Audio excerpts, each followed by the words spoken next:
मुखे ते तांबूलम नयनयुगले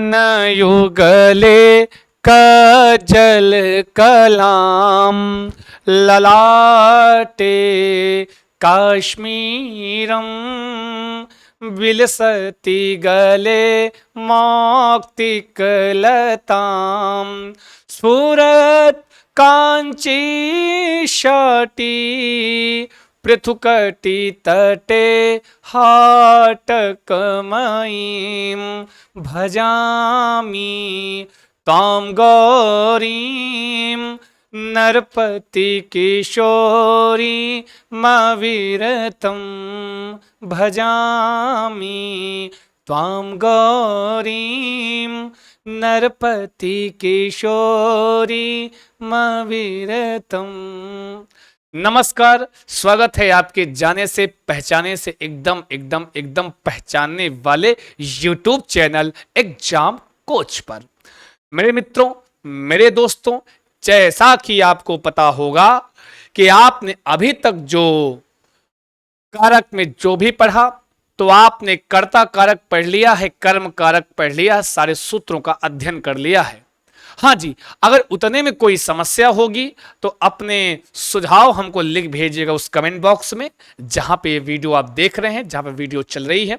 और वीडियो अच्छी लगे तो कमेंट के माध्यम से भाई साहब सूचित किया कीजिए, क्योंकि आपका कमेंट कोई भी टीचर्स हो, कोई भी फैकल्टी हो, उसके लिए एकदम ग्लूकोन डी का काम करती है, ऊर्जा प्रदान करने का कार्य करती है, अपने कार्य को और अच्छे से करने की ऊर्जा प्रदान करती है मेरे दोस्तों। इसलिए मेरे मित्रों, मेरे भावी शिक्षकों, तो अपने कमेंट के माध्यम से जरूर बताइएगा क्लास कैसी लगती है आपको। हमारा एग्जाम कोच आपके लिए जो जो कुछ भी सेवा प्रदान कर रहा है, क्या आपके लिए पर्याप्त है ना जी? तो जैसा भी सुझाव हो कमेंट के माध्यम से आप बता सकते हैं। फिलहाल जोड़ते हैं आपको वहीं से जहां छोड़कर गए थे भाई साहब। मिलते हैं उसी मोड़ पर जहां गए थे आपको छोड़कर, हैं वही मोड़ वही छोड़ है। चलते हैं।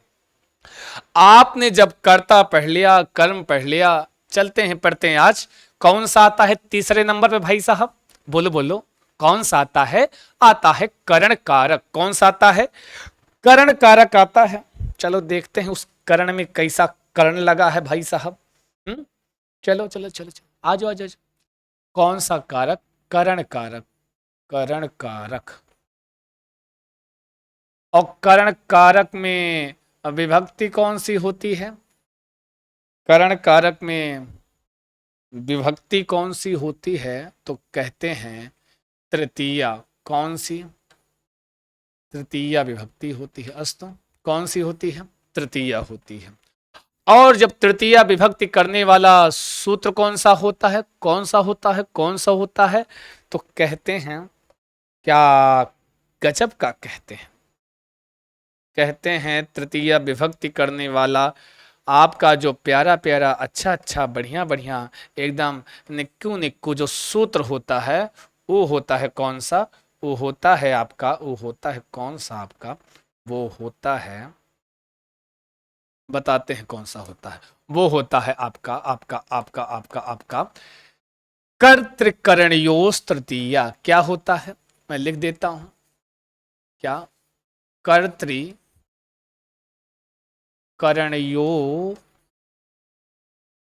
तृतीया। ठीक है, कर्तृकरणयोस् तृतीया। छाप लो, उतार लो। क्या लिखा है? कर्तृकरणयोस् तृतीया। क्या होता है? कर्तृकरणयोस् तृतीया। बोल लो, एक दो बार, ढाई बार बोलो। क्या बोलते हैं जी? कर्तृकरणयोस् तृतीया। एक कर्तृकरणयोस् तृतीया, इसका काम क्या होता है? इस सूत्र का काम केवल तृतीया विभक्ति का विधान करना। कर्तृकरणयोस् तृतीया का कार्य क्या है? हमेशा ये केवल और केवल जी तृतीया विभक्ति का विधान करती है। बोले तो ये जहां कहीं भी लगाना होगा तृतीया, वहां पे किस सूत्र का प्रयोग करेंगे भाई साहब? किस सूत्र का प्रयोग करेंगे? तो वहां पे करेंगे कर्तृकरणयोस् तृतीया सूत्र का प्रयोग करेंगे आप। चलते हैं, देखते हैं, समझते हैं।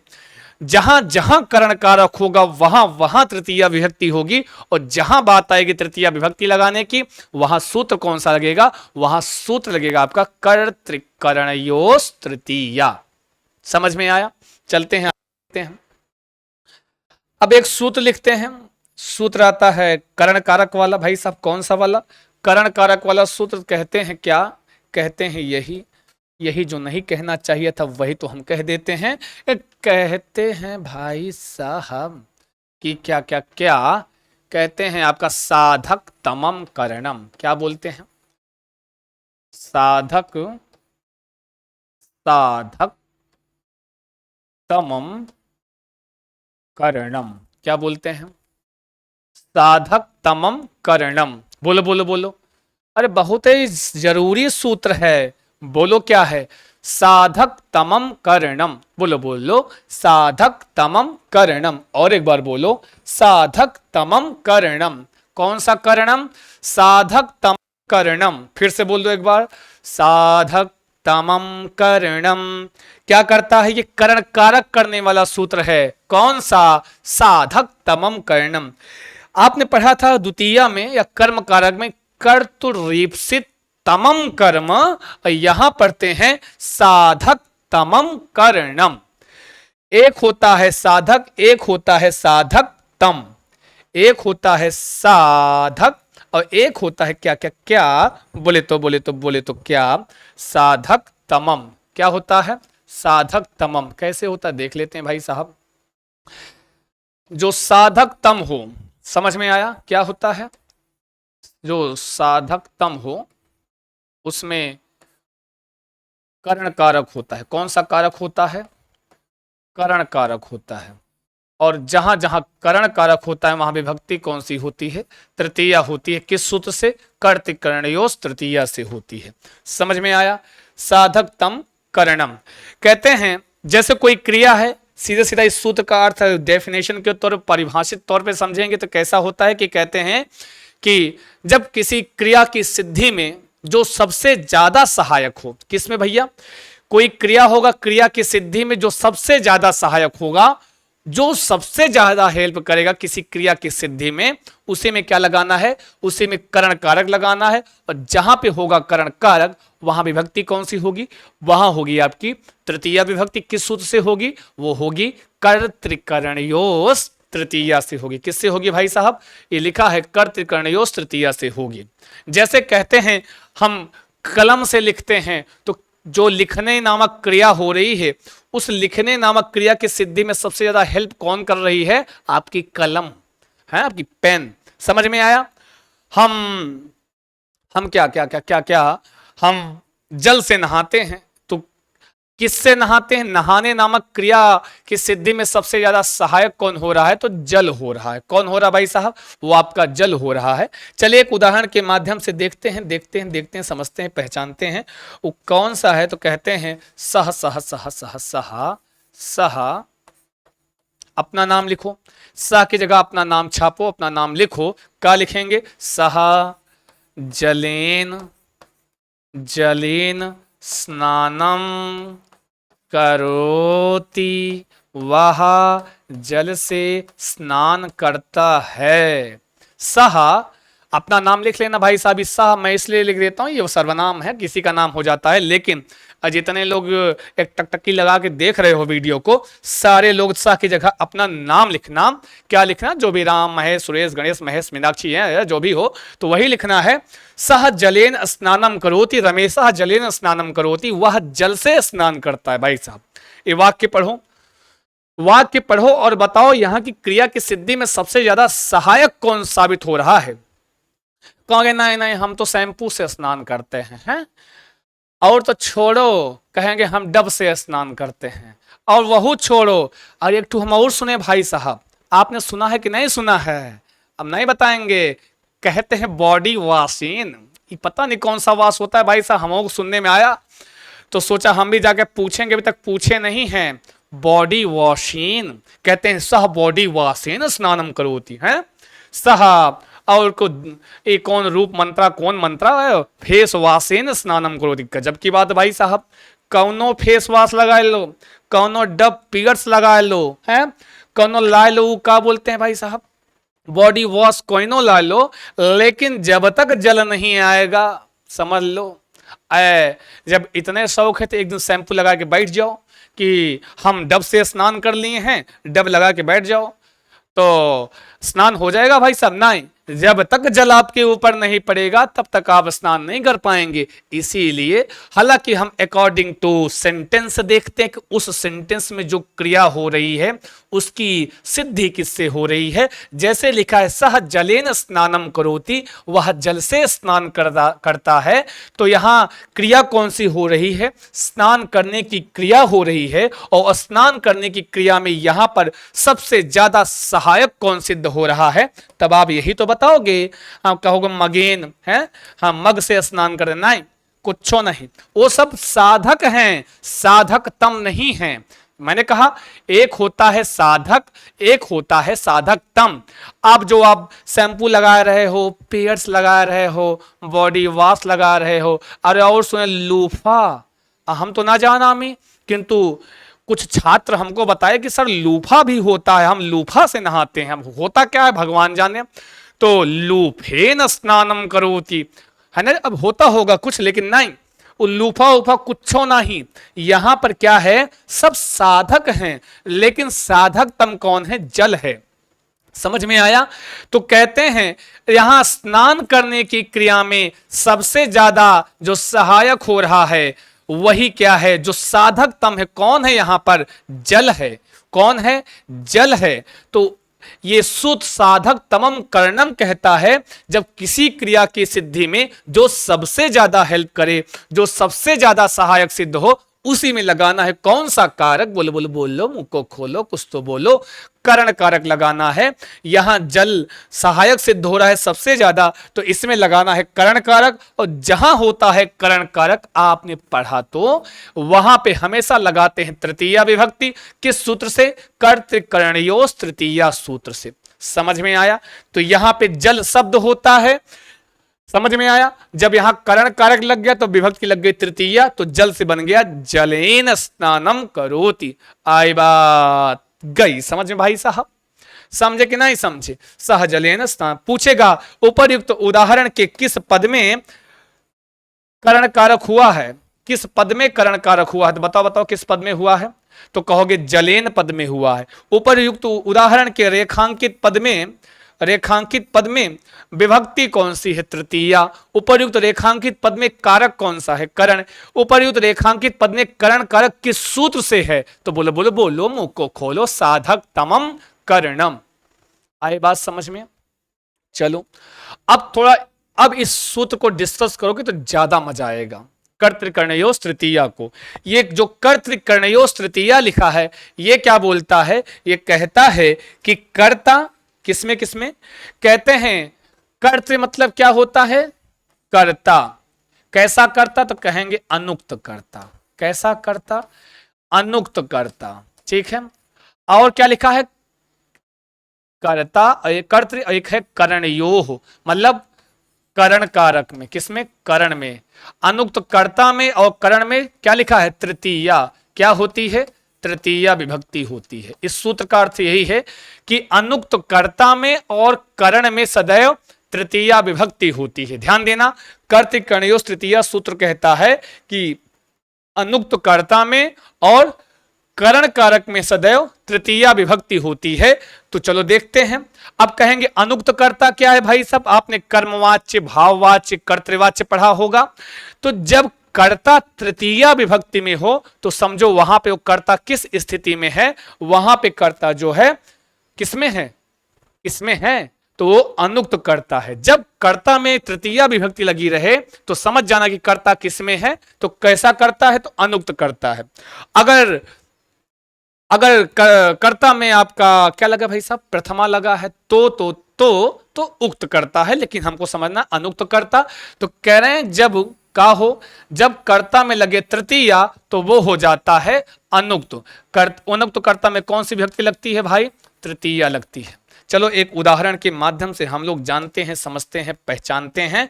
चलो चलो छापो छापो, लिखो लिखो, उदाहरणम लिखा तो कहते हैं भाई साहब रामेण, बहुत है फेमस उदाहरण, पूछेगा तो यही पूछेगा। रामेण रामेण बाणेन हतो, रामेण बाणेन हतो बाली। अस्तु। रामेण बाणेन हतो बालिः।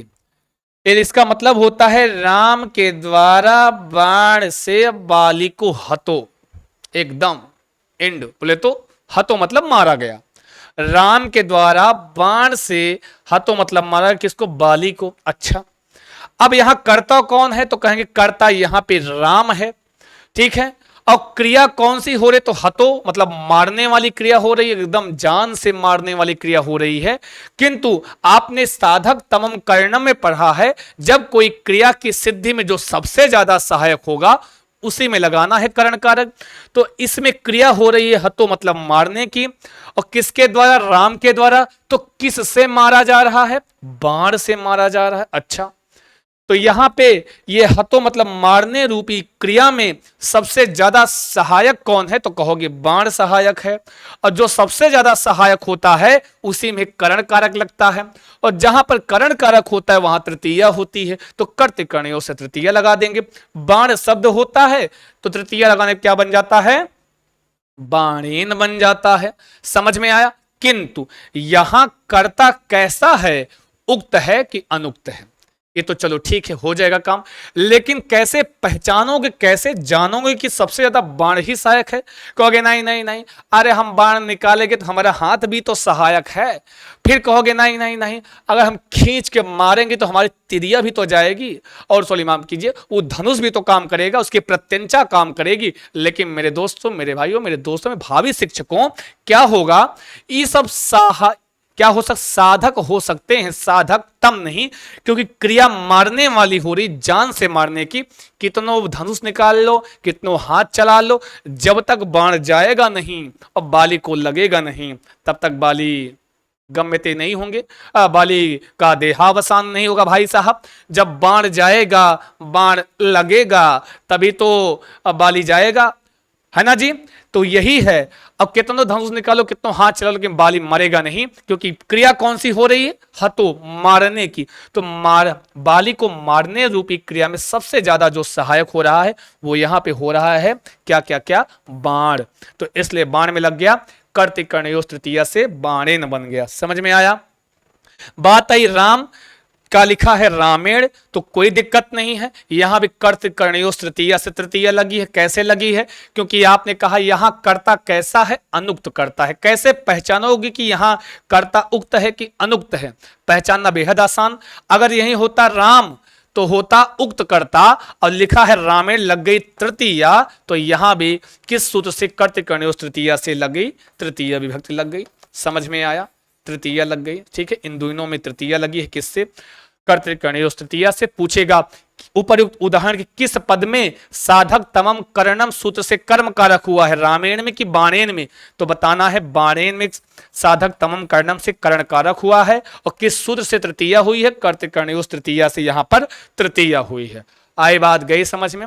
इतनी बात हमारे समझ गए होंगे। दो सूत्र, एक तो कर्तृकर्णयोस तृतीया, और एक दूसरा कौन सा है, साधक तमम करणम। समझे कि ना ही समझे, समझ गए। तो चलते हैं, एक छोटा सा अच्छा सा प्यारा सा एक और सूत्र देख लेते हैं भाई साहब। अगले पेज पे चलते हैं, फटाफट फटाफट फटाफट। अगला आपका जो सूत्र होता है तृतीया विभक्ति में करण कारक में भाई साहब, तो बहुत अच्छा सा, बहुत बढ़िया सूत्र होता है। क्या बोलते हैं, क्या बोलते हैं उसको, बोलते हैं बोलते हैं बोलते हैं सहयुक्ते अप्रधाने। क्या क्या क्या क्या, बहुत इंपॉर्टेंट सूत्र है भाई साहब। हाँ, बहुत इंपॉर्टेंट है। सहयुक्ते कहेंगे, एक को सूत्र तो आप नहीं बोलते हैं कि इंपॉर्टेंट नहीं है, क्या बताएं।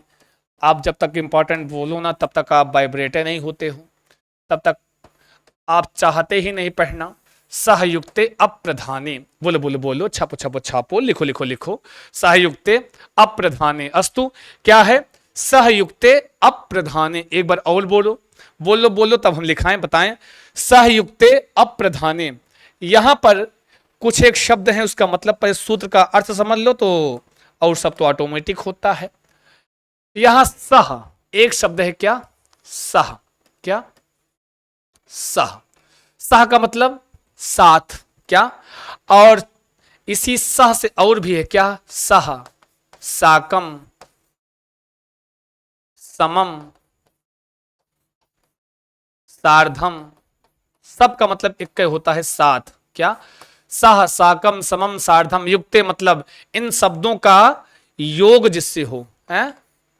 इन शब्दों का योग होने पर अप्रधाने, क्या है? अप्रधाने। अप्रधाने से क्या तात्पर्य है?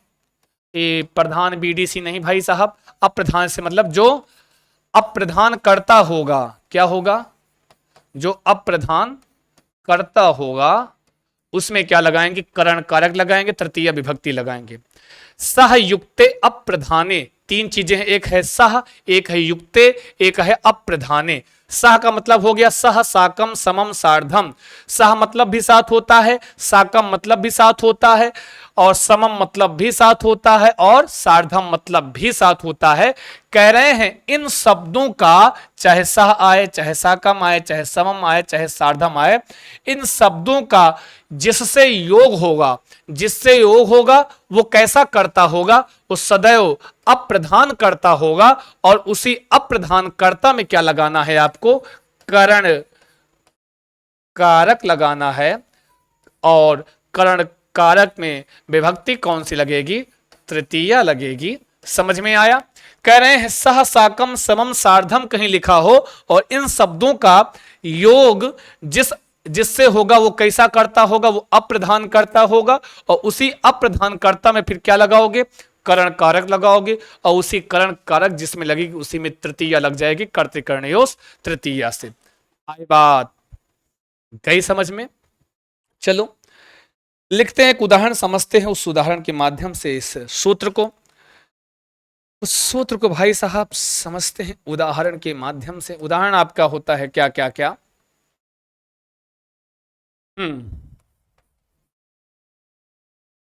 पुत्रेण सह, अब चाहे सह लिखा हो, चाहे चाहे सह लिखा हो, चाहे सह लिखा हो, ठीक है, चाहे साकम लिखा हो, ठीक है, चाहे सार्धम लिखा हो, ठीक, चाहे समम लिखा हो, ठीक है, सह, साकम, सम, कोई भी एक शब्द आए, ठीक है जी, तो पुत्रेण सह या साकम या सार्धम या समम पिता आगतवान या आए, आगतवान। अस्तु, क्या लिखा है? पुत्रेण सह साकम या सार्धम या समम पिता आगतवान, कि पुत्र के साथ पिताजी आए। अब ध्यान देना कैसे पहचानोगे अप्रधान कर्ता कौन है इसमें है? क्योंकि कहा है अप्रधान कर्ता में ही क्या लगाना है? करण कारक लगाना है। कैसे पहचानोगे? बहुत सिंपल सा तरीका। सह, और कैसे मैंने कहा था? इन शब्दों का, किन शब्दों का? इन शब्दों का जिससे योग होगा वही तो होगा अप्रधान कर्ता। अब देखो ये जो सह, साकम, सम, सार्धम लिखा है, इन शब्द का योग किससे हो रहा है? तो किसके साथ पिताजी आए? बोलो बोलो। तो कहेंगे किसके साथ? तो कहेंगे पुत्र के साथ पिताजी आए। किसके साथ आए? पुत्र के साथ पिताजी आए। तो जिसके साथ आएंगे वही कैसा करता होगा? अप्रधान करता होगा। इस सह और साकम, समम, सार्धम, इन सब का जो योग हो रहा है यहां पे, इन सब का जो योग हो रहा है वो किससे हो रहा है? पुत्र से हो रहा है। तो कहे हैं इनका योग जिससे होगा वो कैसा कर्ता कहलाएगा? अप्रधान कर्ता कहलाएगा। तो यहां पुत्र क्या है? अप्रधान कर्ता है। समझ में आया? तो उसी अप्रधान कर्ता में क्या लगा देंगे? करण कारक लगा देंगे। और जहां करण कारक होगा वहां तृतीया लगा देंगे। पुत्र में लगाया तृतीया, बन गया पुत्रेण। अब पूछेगा पुत्रेण सह पिता या पुत्रेण सार्धम पिता आगतवान, उपरयुक्त उदाहरण के किस पद में तृतीया लगी है? तो बताओगे पुत्रेण में लगी है। किस में लगी है? पुत्रेण में लगी है तृतीया, ठीक है। और किस पद में करण कारक हुआ है? तो पुत्रेण में हुआ है करण कारक। समझ में आया? आई बात? गई समझ में? समझे कि नहीं समझे? बताओ बताओ बताओ, समझे कि नहीं समझे? यह है आपका क्या क्या क्या? सहयुक्ते अप्रधाने। बहुत इंपॉर्टेंट सूत्र है। यहां से क्वेश्चन कैसे पूछता है? ऐसे पूछता है कि जरा बताओ सह, साकम, समम, सार्धम के योग में विभक्ति कौन सी होती है? तब आपको बताना होता है तृतीया होती है। समझ में आया? या पूछेगा साकम के योग में कौन सी विभक्ति होती है? तृतीया होती है। कहने का मतलब आप इतना रट लेना, ये जो सह लिखा है, इस सह से तात्पर्य इतने शब्दों से है, क्योंकि इन सब का मतलब साथ होता है। चाहे सह बोलो, चाहे साकम बोलो, चाहे समम बोलो, चाहे सार्धम बोलो, सबका मतलब साथ होता है। और इन शब्दों का योग जिससे होगा वो कैसा करता होगा? अप्रधान करता होगा, क्योंकि यहां लिखा है अप्रधान है, तो उसी अप्रधान कर्ता में झोंक देना है का करण कारक झोंक देना है। भाई साहब इतना तो पढ़े लिखे हैं ही है, जहां करण होगा वहां पे हमेशा विभक्ति कौन सी? तृतीया। किस सूत्र से लगा दोगे? कहेंगे कर्तृ करणयोस तृतीया से लग जाएगी तृतीया। समझ में आई बात? आई बात गई समझ में? आज के लिए बस सोच रहे हैं इतना ही, क्योंकि आपका कर्ण कारक में साधक तमम कर्णम हो गया है और कर्तृ कर्णयोस तृतीया लग गई है।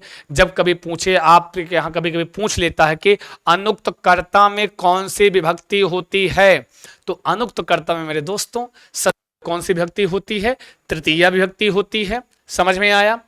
और किसी क्रिया की सिद्धि में जो सबसे ज्यादा सहायता करे, जो सबसे ज्यादा हेल्प करे, तो उसमें जैसे सह कलमेन लिखति, वह कलम से लिखता है, तो किससे लिख रहा है? उसके लिखने नामक क्रिया में सबसे ज्यादा हेल्प कौन कर रहा है? कलम कर रही है। कलम ना हो तो अपने हाथ, कहें हाथ भी सहायता करे, चलो कोई बात नहीं है, तो हाथ से लिखते रहो, लिख लोगे नहीं। जब तक पेन हाथ में नहीं, लिखना नहीं शुरू करो, तब तक लिखने नामक क्रिया संपादित नहीं होगी। तो इसलिए आपका वहां कलम शब्द में कलमेन बन जाएगा। ऐसे ही रामेण बाणेन हतो वाली, वेरी फेमस उदाहरण याद कर लेना। रामेण बाणेन हतो वाली किस सूत्र का उदाहरण है? तो ये साधक तमम कर्णम का उदाहरण है। चलते हैं, बस लेते हैं आपसे विदा। बस आज के लिए इतना ही, और मिलते हैं अगले वीडियो में। बिल्कुल ऐसे ही तड़कते भड़कते और अच्छी वाली बेहतरीन वाली संस्कृत पढ़ते हैं। ठीक है, सभी को मेरा नमस्कार, शुभम भूयात।